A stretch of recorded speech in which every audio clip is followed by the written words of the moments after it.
Good evening. Tonight, I can report to the American people and to the world that the United States has conducted an operation that killed Osama Bin Laden, the leader of Al-Qaeda, and a terrorist who's responsible for the murder of thousands of innocent men, women, and children. It was nearly 10 years ago that a bright September day was darkened by the worst attack on the American people in our history. The images of 9/11 are seared into our national memory. Hijacked planes cutting through a cloudless September sky, the Twin Towers collapsing to the ground, black smoke billowing up from the Pentagon, the wreckage of Flight 93 in Shanksville, Pennsylvania, where the actions of heroic citizens saved even more heartbreak and destruction. And yet we know that the worst images are those that were unseen to the world. The empty seat at the dinner table, children who were forced to grow up without their mother or their father, parents who would never know the feeling of their child's embrace, nearly 3,000 citizens taken from us, leaving a gaping hole in our hearts. On September 11th, 2001, in our time of grief, the American people came together. We offered our neighbors a hand, and we offered the wounded our blood. We reaffirmed our ties to each other and our love of community and country. On that day, no matter where we came from, what God we prayed to, or what race or ethnicity we were united as one American family. We were also united in our resolve to protect our nation and to bring those who committed this vicious attack to justice. We quickly learned that the 9/11 attacks were carried out by Al-Qaeda, an organization headed by Osama Bin Laden, which had openly declared war on the United States and was committed to killing innocents in our country and around the globe. And so we went to war against Al-Qaeda to protect our citizens, our friends, and our allies. Over the last 10 years, thanks to the tireless and heroic work of our military and our counterterrorism professionals, we've made great strides in that effort. We've disrupted terrorist attacks and strengthened our homeland defense. In Afghanistan, we removed the Taliban government, which had given Bin Laden and Al-Qaeda safe haven and support. And around the globe, we worked with our friends and allies to capture or kill scores of Al-Qaeda terrorists, including several who were a part of the 9/11 plot. Yet, Osama Bin Laden avoided capture and escaped across the Afghan border into Pakistan.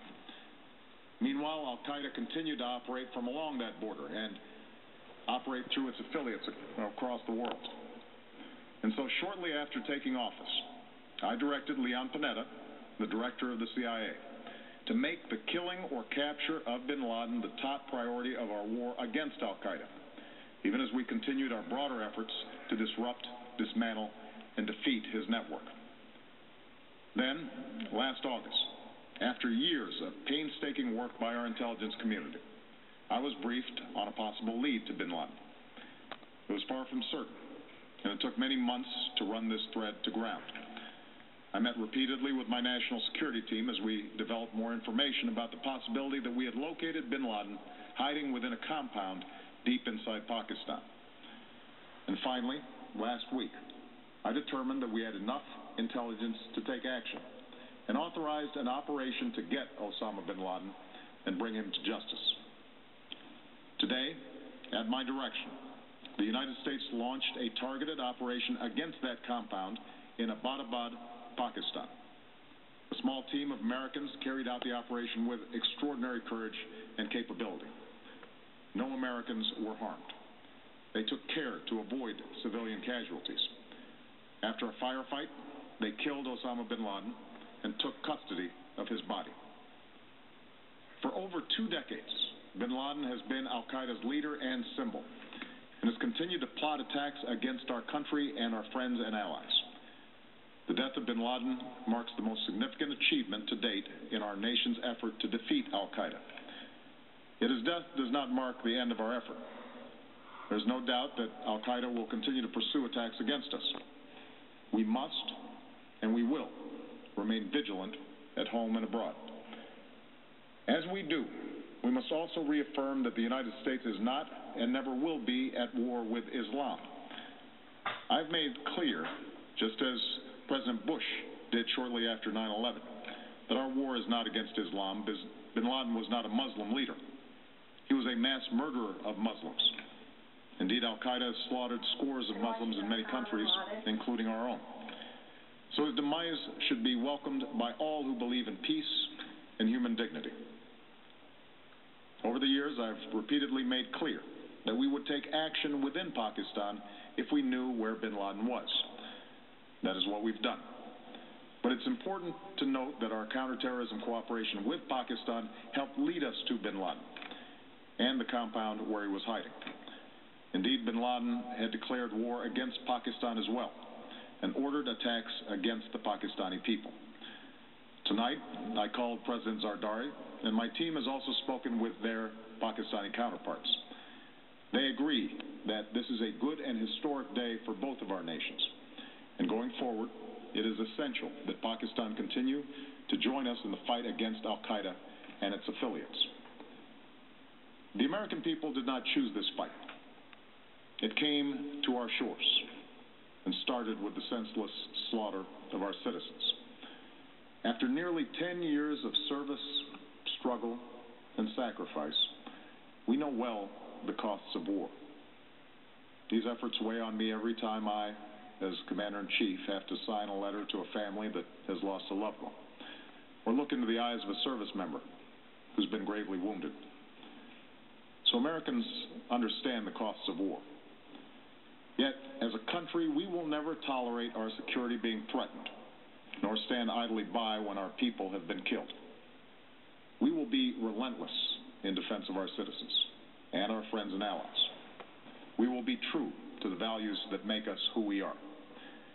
And on nights like this one, we can say to those families who have lost loved ones to al-Qaeda's terror, justice has been done. Tonight, we give thanks to the countless intelligence and counterterrorism professionals who've worked tirelessly to achieve this outcome. The American people do not see their work nor know their names, but tonight they feel the satisfaction of their work and the result of their pursuit of justice. We give thanks for the men who carried out this operation, for they exemplify the professionalism, patriotism, and unparalleled courage of those who serve our country. And they are part of a generation that has borne the heaviest share of the burden since that September day. Finally, let me say to the families who lost loved ones on 9/11 that we have never forgotten your loss, nor wavered in our commitment to see that we do whatever it takes to prevent another attack on our shores. And tonight, let us think back to the sense of unity that prevailed on 9/11. I know that it has at times frayed. Yet today's achievement is a testament to the greatness of our country and the determination of the American people. The cause of securing our country is not complete, but tonight we are once again reminded that America can do whatever we set our mind to. That is the story of our history. Whether it's the pursuit of prosperity for our people or the struggle for equality for all our citizens, our commitment to stand up for our values abroad, and our sacrifices to make the world a safer place. Let us remember that we can do these things not just because of wealth or power, but because of who we are. One nation, under God, indivisible, with liberty and justice for all. Thank you. May God bless you. And may God bless the United States of America.